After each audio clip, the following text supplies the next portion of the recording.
Voyage et nuit inoubliables au nord du Cameroun. Ici, nous sommes dans le domaine du parc national du Faro. 7 heures de route, 15 km à pied, nuit soutenante.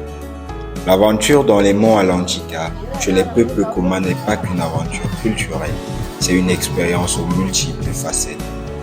Une expérience personnelle de dépassement de soi, une immersion humaine profonde et la cerise sur le gâteau, des décors somptueux qu'on ne trouve nulle part ailleurs.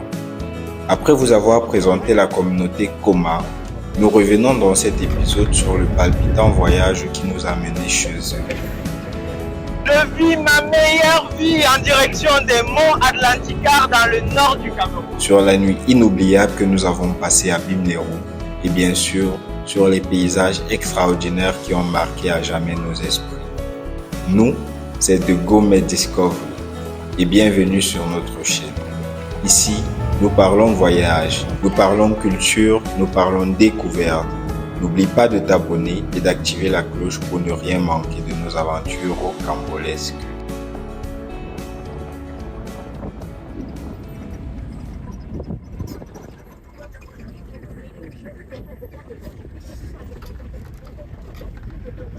À proprement parler, notre aventure a commencé au départ de Garoua.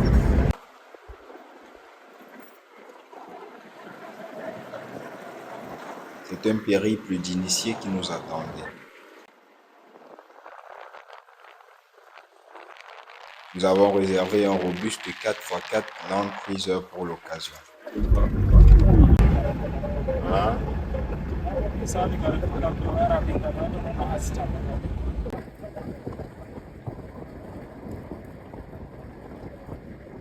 Nous sommes à environ 25 km de Poli, où nous allons faire notre premier arrêt avant de nous rendre dans le village Wangai.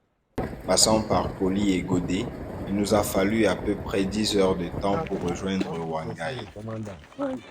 Le calme des villages, on fera demain matin. Ah, le village de Bimlero, non? Le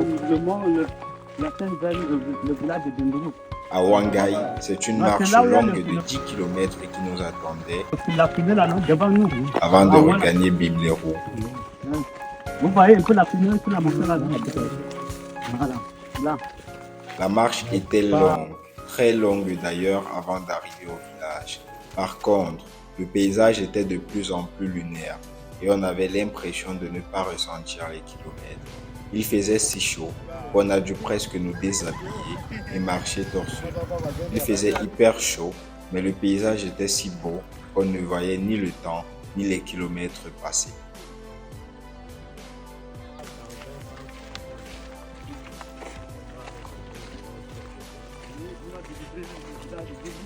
Après cette longue marche, nous arrivons à faire Bimlero. Pour passer la nuit, nous avons installé nos tentes dans le campement.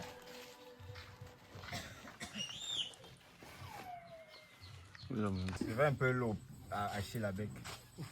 Mais pas trop de chance ce jour. Les 2 heures qui ont suivi, c'est une pluie torrentielle qui faisait obstruction. Nous avons été obligés de rentrer les tentes dans l'une des cases du campement pour y dormir.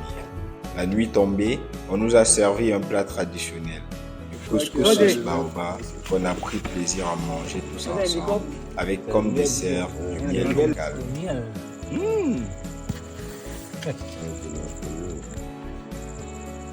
C'est quoi comme repas le couscous? Un couscous. Hein? Oui, vas-y.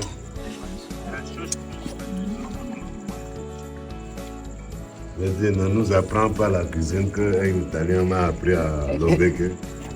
Il prend le couscous du maïs, il prend l'ananas, il prend la boîte de chocolat, il met le chocolat entre l'ananas et le couscous. Chocolat, ananas, couscous. Oui.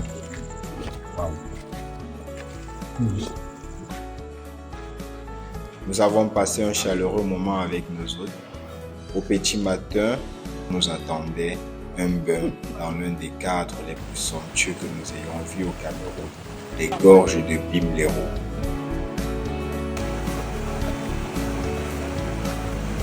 Oh my God! J'ai pris la meilleure douche de ma vie ici au pied des monts Atlantika, dans le nord du Cameroun.